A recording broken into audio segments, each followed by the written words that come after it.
কোথায় আছেন জাতির বিবেক, নাগরিক সমাজ, মানবতাবাদীরা?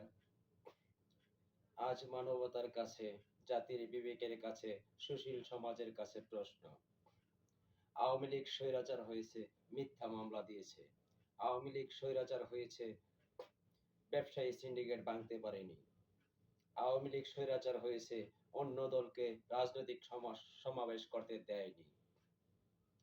বর্তমান সরকার আর আওয়ামী লীগের মধ্যে তফাৎ কি রইল?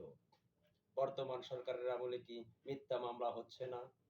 বর্তমান সরকারের আমলে কি সিন্ডিকেট হচ্ছে না? বর্তমান সরকারের আমলে কি ঘুষ বাণিজ্য চলছে না?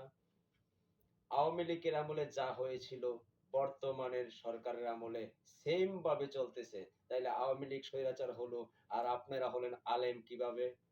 এটা জাতির কাছে প্রশ্ন রইল, কমেন্টে বলে যাবেন।